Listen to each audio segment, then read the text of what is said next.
Welcome to Let's Talk Antigonish, the podcast where we sit down with neighbors, experts, and friends to explore the stories, the questions, and the big little issues that shape life in our town, one conversation at a time. This week, we're talking about the amazing People's Place Library. Hello, and welcome to Let's Talk Antigonish. I am Justin Gregg, one of your hosts. The other host is... Anuj. Anuj, not Anuj Jain this time. No, okay. No, it's very informal. Well, I use my last name, so now I feel the fool. Anyway, we are You mean I was full last time? No. Yes, Come on. absolutely. So we are here today to talk about the library here in town with two... Sorry, it's People's Place. The People's Place Library. That's correct. The People's Place Library.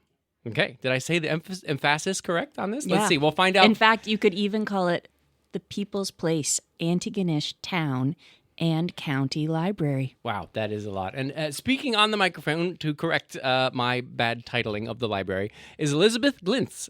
And we also have Kristel Fleuren-Hunter, two people who are more or less intimately knowledgeable about everything going on at the library. So what are your positions actually with the library? So my position, actually, I'm the Children's Services Librarian for Pictou-Antigonish Regional Library. Oh, gosh. So I actually oversee all the children's services for all of our locations, and I manage this branch. So I manage the Antigonish branch. That is a lot. Yeah, it's a lot, yeah. But I mean, I learn something new every day, so, you know, it's good. Yes. Elizabeth, what do you do?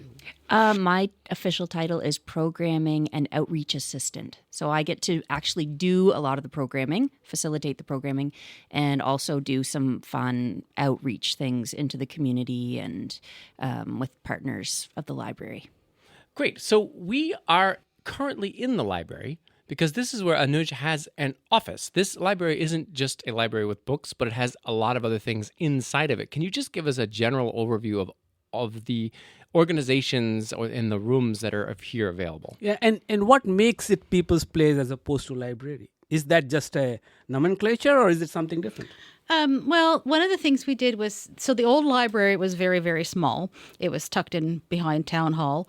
And so we opened this library about 14 years ago. And one of the things we did was we did a lot of community consultations with people. And so that's kind of where the idea of the People's Place came, because we wanted it to be a place where people felt welcomed and felt like they were part of the process. And part of that was the partnerships in the library. Akala was always kind of moving around for looking for different space. And so we thought, well, if we can get some of these services under the same roof, it sort of makes things easier for everybody. Sharing space, sharing, internet, for example.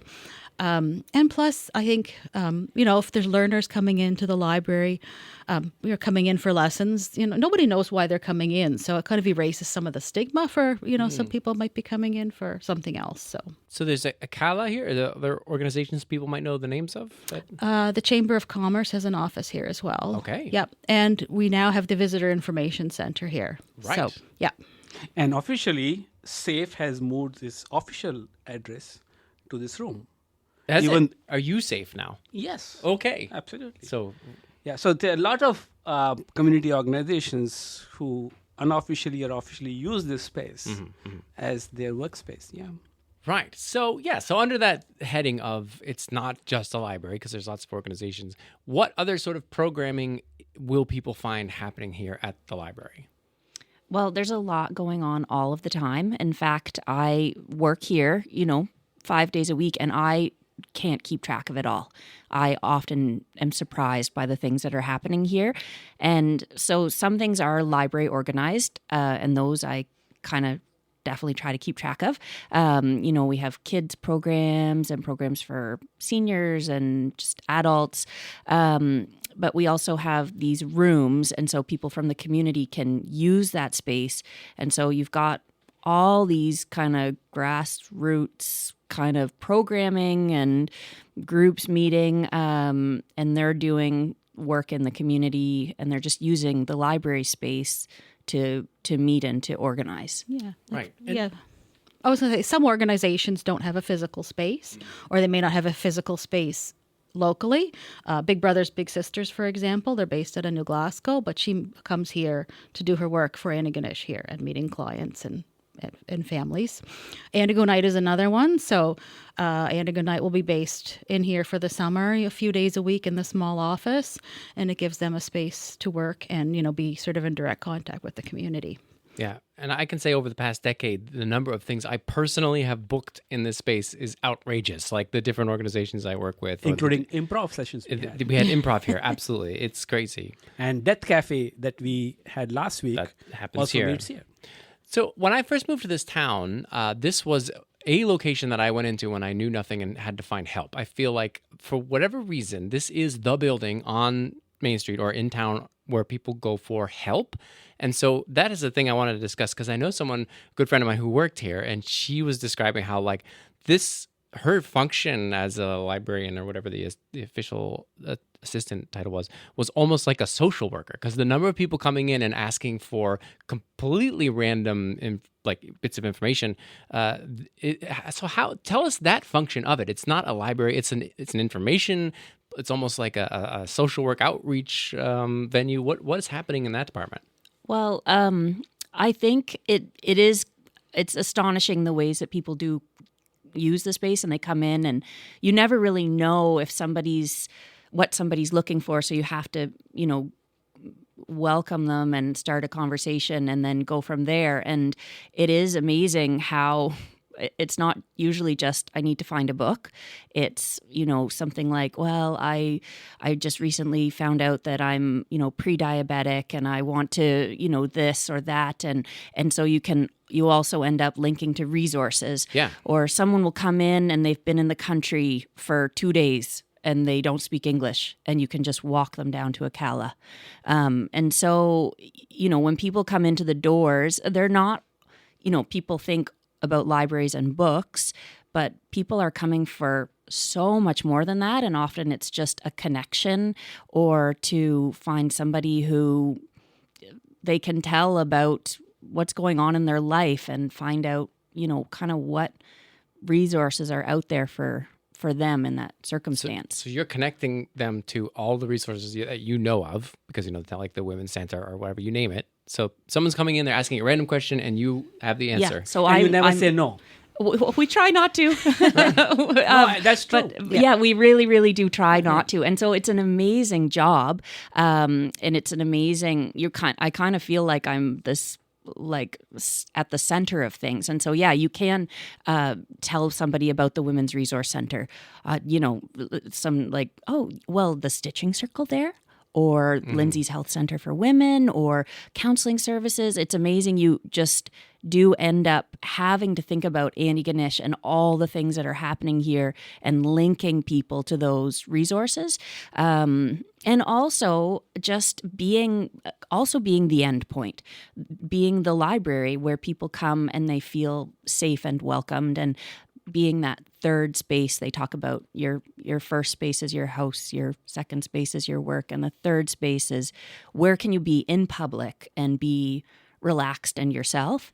And for a lot of people, that third space is the library, and it's one of the few third spaces that's free. So a third space in the sense that you're looking to go into town or you're just wandering around and you need to stop and sit and maybe drink some soda or just meet somebody. This is that location because, like you're saying, it's not a place of commerce. It's not like you're going to McDonald's and you have to buy something. You could just wander in and hang out. Yeah. Well, and there's not many places you can do that where you can go and be in a place for free and nobody's going to kick you out because you haven't bought something. Right. And, for a lot of folks, that's a lifeline because they don't have anywhere else to go. Mm-hmm. And so this is their space. And, one of the things just talking about as the people's place, people felt at home here as soon as we opened because we got their input as to what they wanted to see and what was going to be important to them in the space. So, right away, people sort of came in and felt at home. And I think that's really what we wanted. And that's what we continue to want for people as well. So that social connectedness piece is so important, So you have a bistro area, you have a children's area, you have a tech room. Why don't you have a 3D printer? There's so many aspects in just a small space, relatively speaking. Yeah. Wow. And you offer, you can come in here to get help with taxes? Is that a thing I've heard? Yeah. Yeah. Crystal, no, do you not want you. to? Sorry. No, you won't help Actually, me, but someone maybe else, not someone you. Not other for than you. millionaires. No. Yeah. Yeah. But like, are there services like that people would never think are part of the library? Like, what are a few of those other ones? Well, we do participate in the community volunteer income tax program, so that is something that is offered through the CRA.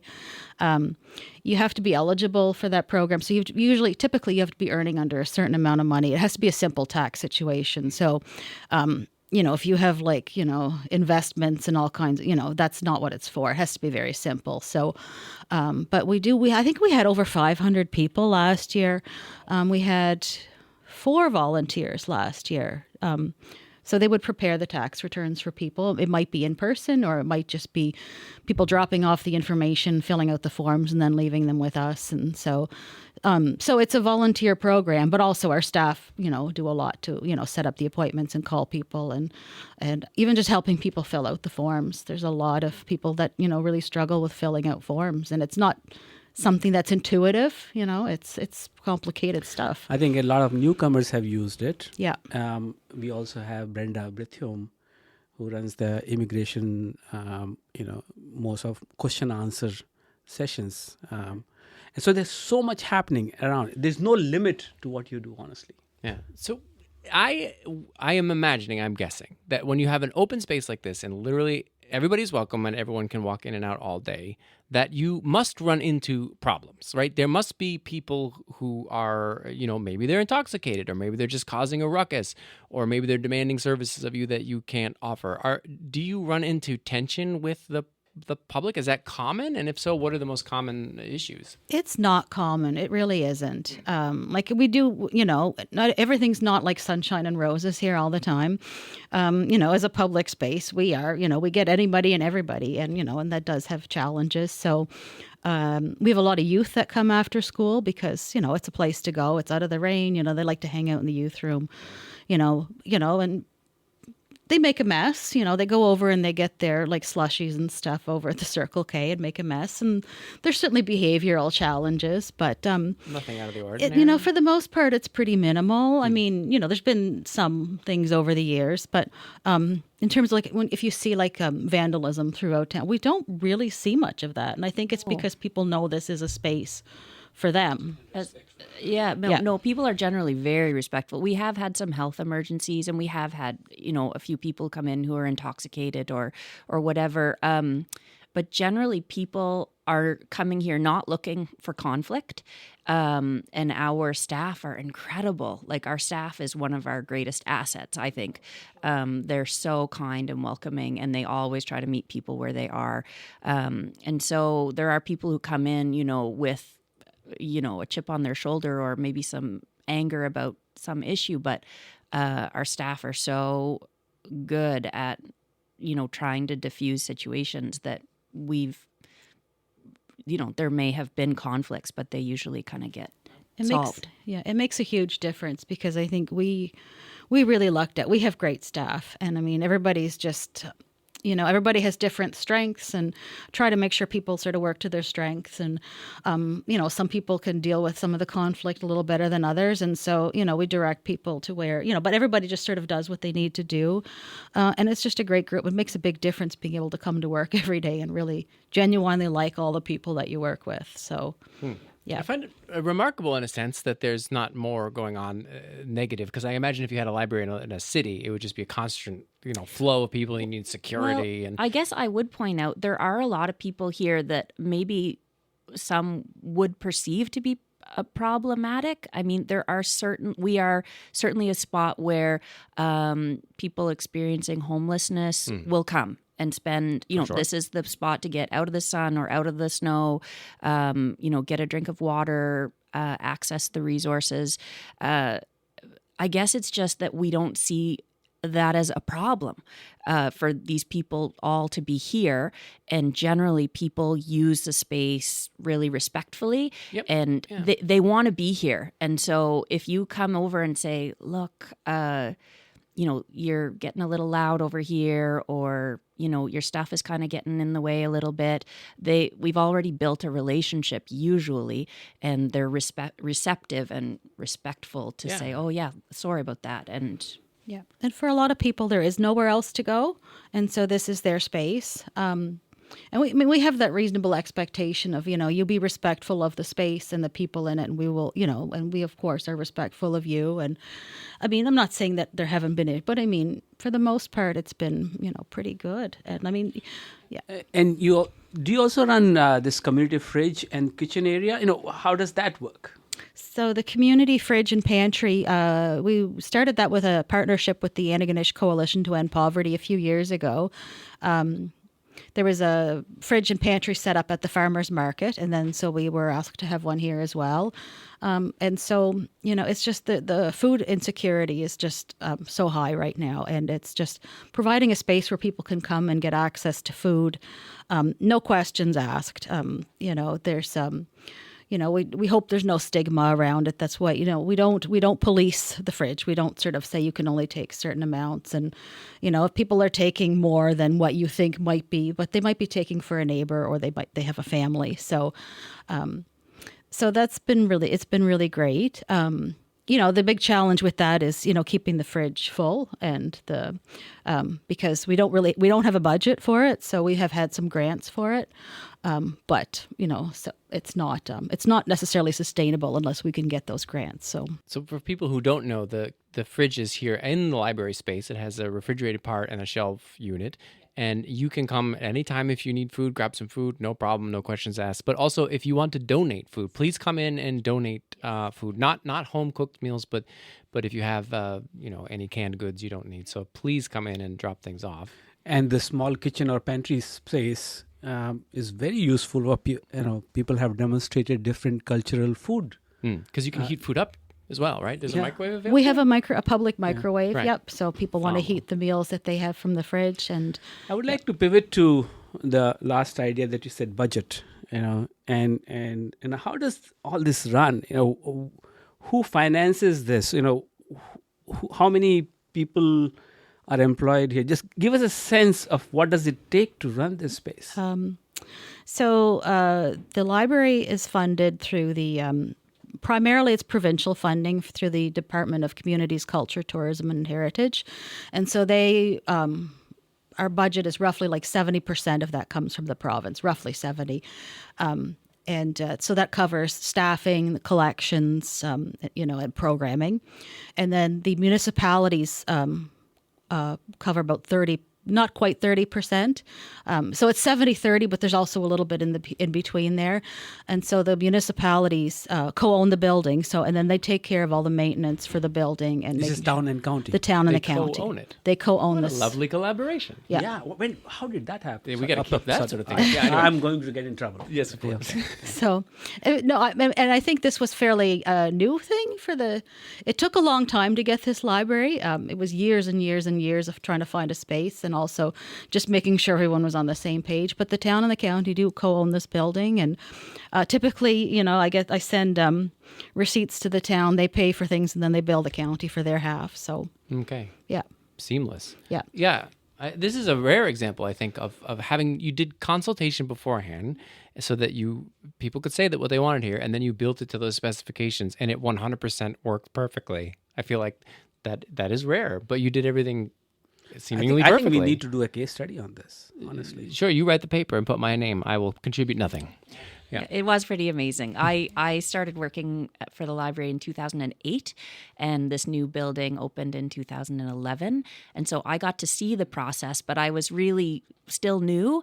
And it was kind of like, I kind of felt skeptical. Like, is this a fairy tale? Are you, like, you're asking the people what they want, and then you're writing the ideas down, and then you're like writing grants to find the money to make those ideas happen, and we're all just it's all gonna get along, everything's gonna be fine. Yeah. And then it was. It worked. So what about the future? Because you've been here for a while now, the both of you, you've seen lots of things. Do you have a laundry list of like more things you'd like to see, more organizations or outreach programs, or just more money, I would assume? Like what is your goal?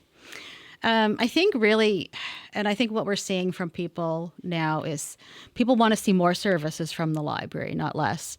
And we're always wanting to do more. There's so much more we can do, but the budget doesn't allow for that. So right now we are basically able to maintain where we are, and even that is a struggle. So money is always great. What services would you offer if you had more money? I don't know. I think we could do more programming, and there's just Yeah, and I would just note, I mean, maybe this is rude for me to bring up, Ooh, it's exciting. But- a rude librarian. Let's hear it. but the staff are not paid as well as they should be. Yes, the work this I've understood. They're relatively close to the minimum a lot of the time. they are at They minimum are at wage. minimum a lot. Okay, yeah. And so the work that they're doing is tremendously complicated, and they do it so well and tirelessly and generously, and they're being paid. This is not rude at all. And remove yourself as individuals. If you just talk about library as a system in our community, which all of us love, and see your smiling face, and we think everything is kumbaya. But behind that, so why is so? Why don't we have budget? This province makes a huge noise that they run this great library system in Nova Scotia. So why is the budget an issue? I wish I could answer that. So I just would say encourage people to write to the MLA and to the Minister of Communities, Culture, Tourism and Heritage and say that they need to fund us better. Sure. I feel like you I wish, slipped through the cracks because, I think about teachers in the U.S. are not paid particularly well compared to Canadian teachers who earn a little bit more. But therefore you'd say, oh, Canada's good. They've got their priorities straight. They're paying the people that are providing vital services the right amount of money. But then here we are with all the things you just described, the social work, the services, your front lines, front facing for the community, and at minimum wage seems not very commensurate with what Canada should be in terms of compensating people for their contribution to community. Well, I think, and when you mentioned you sort of come in and see everybody's smiling faces and, we're doing all the things that we can do. And I think it's because the people we have here are very dedicated to No doubt about that. serving the community, being part of the community. We do things not because we're paid to do them, but because, and there's some things that, people don't have anywhere else to go. And if we didn't sort of do the volunteer income tax program and help people fill out the forms, there's nobody that necessarily will do that. So, not that I'm going to advocate for this, but just to explore this a little. Are there ways for community to get engaged in supporting library as opposed to just taking from it? Are there ways to support, for example, for programming or special initiatives or whatever? Because I as a engaged community member, I am learning this, honestly. I didn't know that there are so many challenges around budgets. Yeah, I feel like I consume this library a lot and use it for everything, and I have provided exactly nothing in return except maybe buying. So did you bring a checkbook? No, but I buy some books at the book sale or whatever. But that's for my own personal gain. I feel like I don't like. So how does an average person help? What do we do? I mean, we do take donations. So, and Are that you a part, registered charity? we are a registered charity. Oh, so you can get a receipt? Sorry, we have charitable status. We can do receipts. So, and part of when I said the 70-30 for the budget, there's also a little pocket in the middle there. We are required to actually fundraise a certain amount of our budget. I think it's 3%. Only 3 to 5% maybe. Wow. So, and things like, when you're paying for printing, that covers the cost of the printing. But all these things that kind of comes back into our finances, I guess. So, we have a Friends of the Library, and so they run the book sale, and which is great because they, through the fundraising that they do, there's been different things over the years in terms of fundraising, but the book sale is really, everybody loves it. It's popular. It's one of these things that everybody looks forward to it. And so the money raised from the book sale we use to sort of supplement collections and offer interesting programs. So we had a guy do dinosaur stuff this summer. We have a monthly craft night, so helping to support that. The Rise and Shine story time. Yeah. Fantastic. And that art gallery you have and artists put up their pieces, do you get a commission on that? No. No, and You we know what? Just I, checking. I have an idea, Anuj. Yeah. no, and What- we wouldn't want to What take if a you set commission up, from the because artists. nowadays it doesn't matter where I go, someone's asking me for a 20% tip no matter what's happening. What if there's just like a big digital tip thing where if you've been serviced, you then you tap your phone and you give the Here you librarian go. workers. Here is the capitalist. That's right. Yeah. But imagine it's like a restaurant. You split the agree. tips between the librarians at the end of the day. This is what I'm going to set that up Yeah, right but now. there are better ways to raise Yeah, money. I would say it's really what I would like to see is just the government of Nova Scotia funding better, because we don't want this to be a place where people come in and feel they have to give money. We want people to come in and to just access the services, because some people would come in and if they said, oh, well, there's a big tip me jar, they might feel like I should tip. That is true. That is a good point. we No, don't want that. I would like to Yeah. kind of explore this a little bit more. Like we go to a hospital and we expect free, but we also have a health foundation which is able to raise enormous amount of money to support the government's effort. And so if we don't do the subscription model that you have to somehow feel a barrier to access, and if you have people who have money and want to support the idea of a people's place, not just the library, it's an amazing idea. And I come from India, for the first time when you hear people's place, what? And can you make noise here actually? So I think there are lots of people, I believe there's a lot of social capital that can be leveraged in this community, Sure. especially in Antigonish. That's what I'm saying. Like I'd like to do something to say thank you for all the use I've made. I wonder what that would be. Well, like we do take donations and we can issue receipts. So the Friends of the Library have kind of been the key sort of fundraising arm for this branch. So we're one of 7 branches in the system. So and plus there's an outreach program and a borrow a mail program. So we're only one. We're the only library in Antigonish. So the Friends of the Library has supported us quite a bit, and I think there's been a bit of burnout, I think, with the group in terms of doing, there was a letter campaign one year that raised a fair bit of money. But I mean, I think the book sale, it's a lot to expect from volunteers. So the book sale works and it's great. So yes, please do come buy books, donate books, buy books. So, And if there's anyone listening and you're excited by this conversation and you have the time and energy to volunteer or interested in donating, Friends of Antigonish Library, I think they have a Facebook page. Yeah. And you can also come to the library and just ask. Not that we wanted to end on the money point. I know, but I found myself very excited by it all, listening to this conversation. But I I wasn't think- planning on it. Yeah. But I think just the money piece again, and just sort of like what Elizabeth sort of said, like we're very, very, it's very important to us that the services that we offer here are free. Our programming is free of charge. You don't have to pay to get a library card.